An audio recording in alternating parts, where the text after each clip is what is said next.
Hello everyone, this is Lolly. Today I want to make this no-sew fabric folio, and this one is for a friend who loves wine, so I use these wine bottles. You can see here the wine bottles, very, very cute. So I will be showing you more about this one later. So for now, let's get started. And what you're going to need a fabric placemat. These two are Pioneer Woman brand from Walmart. I love that they are double-sided. They are nice and floppy. When you're getting your placemat, you need to focus on that, something that's floppy. If it's not well made, for instance, this one was a very uneven, warped kind of placemat. And you can even see across the top here, which I didn't correct, but if I lay this on the grid, you will notice how it doesn't match the grid there. And the sides were that way too, and I decided I wanted the sides to be straight. So in that case, if you have that, you will need a way to cut that edge. So you can use a safety ruler and a rotary tool to trim that off nice and straight. And then I just used this and I glued that with the fabric glue, wrapping it around. So I glued this part, then I wrapped it around to the other side and glued there, letting it dry in between. Clamps are another thing that might be helpful for you to use. And then you would need any kind of paper that you want to make the journals inside, okay? And if you decide that you would rather make yours as a traveler's notebook style, in which these are actually in the seam here with elastics, then you will also need the way to make the eyelets, and you will need the elastic to be able to put those in there. I will give you under this video a link to one of my several videos on how to do elastics on a traveler's notebook. But this is the easiest way. Okay, also you will need the way to do a closure. So twine or ribbon, something to wrap around. The first thing we need to do is to remove the labels on these.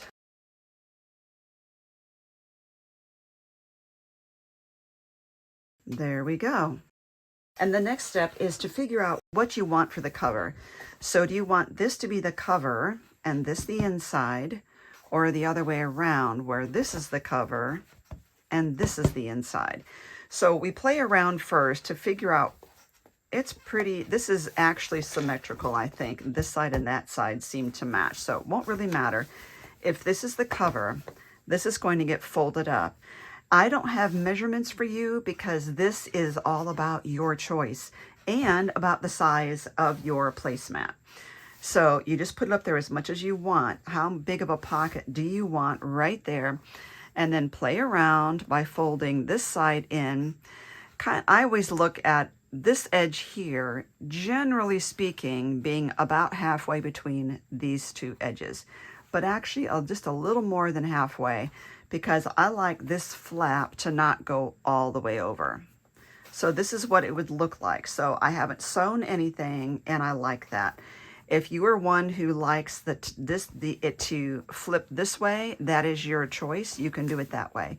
It's whichever way you like to open yours. I like to open mine right side first, but you might like it this way. Whichever side is going to be on the top is going to be a shorter flap. So if you like the left side opening first, then fold this in a little. And given the design here, I think it's so pretty this way as well, but you know, it's whatever floats your boat. So we're going to assume that. Now, if I wanted this to be the other way, and this is, the inside isn't that adorable just as well. It's just as cute. So I do think I want that on the outside. So we're going to play around here. And a ruler does help with this, or a grid, so that you can see just how big the pockets need to be. So here's where the clamps kind of come in handy.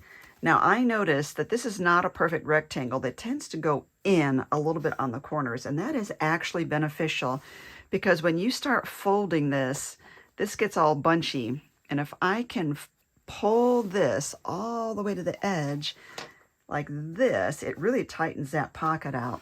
The only other thing we're going to do is, first of all, glue the edges from here to here. I'm kind of marking where that is. I'm getting a nice wide strip of Fabri-Tac there. Again, I am using Fabri-Tac, and now I am going to use these clamps. I could hold this for a moment, but I really want, because this is going to be something that's going to get a lot of use, I really want to make sure that this gets sealed really well. And then I'm going to come over here, make sure I didn't ruin my measurement here, and we're going to glue this one as well. I'm pulling this to the right to match those sides up.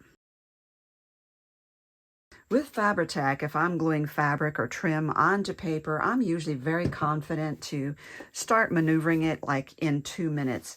With this, I want to make sure this is good and secured, so I'm going to really give this like good 20 minutes before I play with it.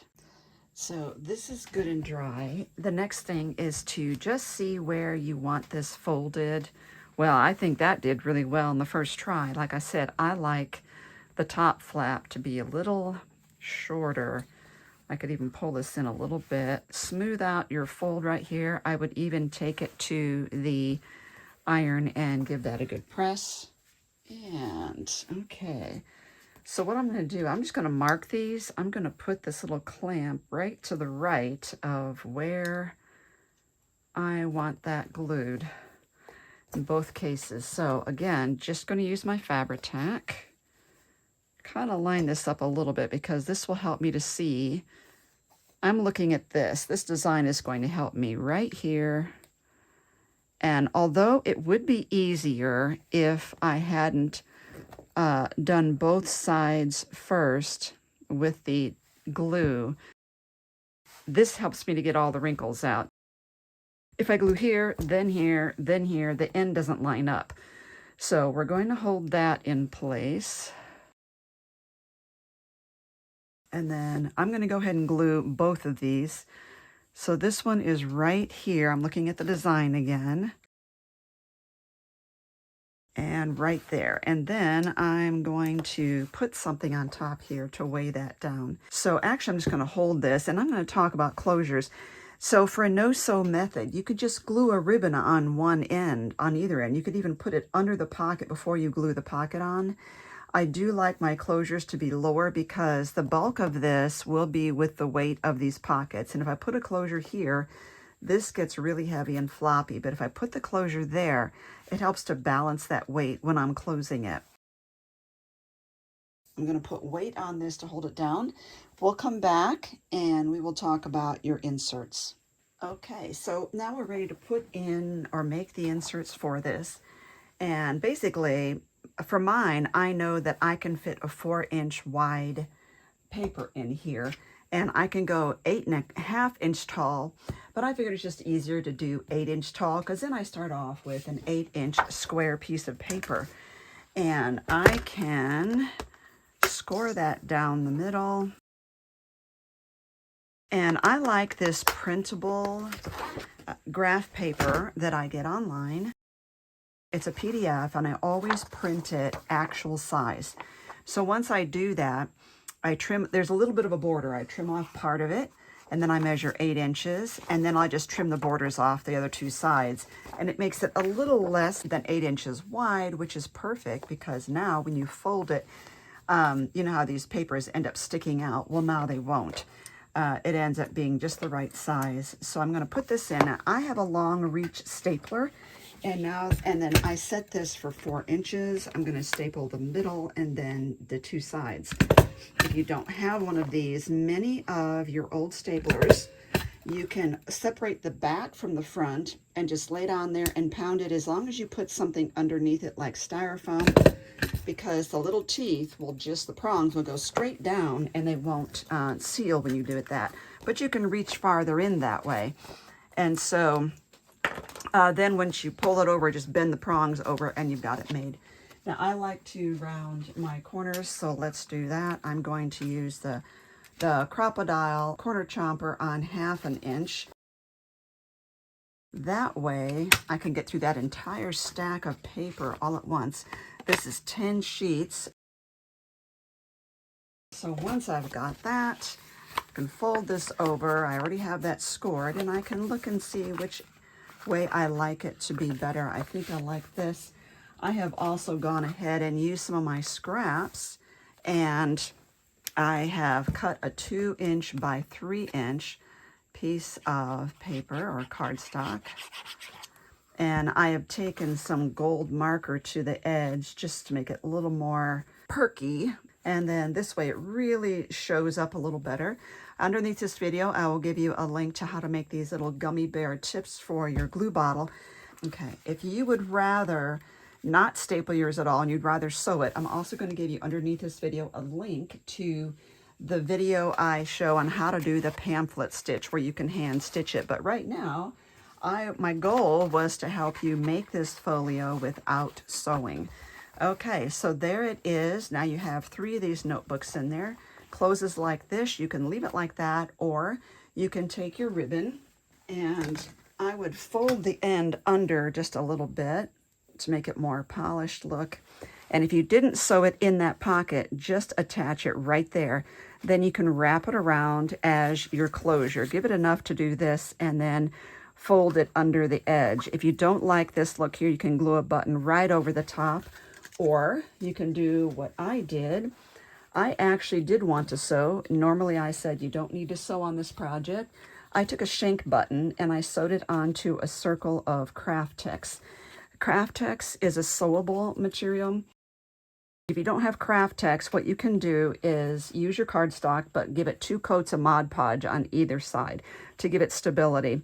So now I'm going to glue this on, and the reason that I sewed it on there first is so I wouldn't have any stitch lines through my material. Let me back this up just a little bit. So what I'm doing is I'm making like a loop fastener here. I'm going to put that on there. I like to put my security or my wrap right where the pocket top comes, or at least somewhere toward the bottom. It's not in the middle because it's very heavy on the bottom here with those pockets. Now, normally I use my Fabri-Tac in this bottle that I've shown you on a video before, but I added from an old bottle in here, and now it's too old. So I need to thin it out with some acetone. Next one is going to go here. And then stay tuned. I'm going to show you the other ones of these that I've made in a little more detail. The next thing is I want to attach some baker's twine, or you can use embroidery floss, and that you might like that a little better. I also have one that's got gold in it. I think I'm going to use that. So what I'm going to do is I have these dental flossers, and so it's this nice slick loop here. I'm going to insert that part way into the shank. There we go. So my scrap here of this gold is, oh goodness, it's like 21 inches, and I know I don't need that much. But anyway, I'm going to thread that through the loop and pull it through and tie that in a knot. Trim off the excess. Don't want to lose that dental floss. Okay, what you have is this kind of fastener that you can go around in the figure 8, and I figure that's good right there. And then if you want, you can put a bead or something on the bottom here. And let me show you my other fasteners. There's the one. I made this one too. It's the same thing. Again, I should have set this back a little bit because I like the look of the buttons being a little farther apart. And I did hang a button on the end of this one. I put a knot here, threaded the bead on there, and put another knot. I like that look. This one, I haven't done anything on the inside as far as giving it journals. And then another close-up of this one here, which again, this is so easy. All I did was use a permanent adhesive. This is a coin with a hole in it, and I just put the twine through that. So anything you want to put on here, you could, put these through a button and glue the button on. It's totally up to you. It's so easy. These are the ones I have. This one I did not put a journal in. I just used it as a pocket to put like ephemera. But these two are definitely journals. And I added a paper clip here that I made to kind of match the embellishment there. So that is the easy no-sew folio, and you could totally make it into a journal, like a traveler's notebook instead, by merely putting your eyelets and your elastics here and then using that to slip your notebooks inside. So I hope that was helpful and gave you plenty of ideas for things that you might do, and to start looking for some adorable placemats. They are so easy to work with. Please give this video a thumbs up and don't forget to subscribe.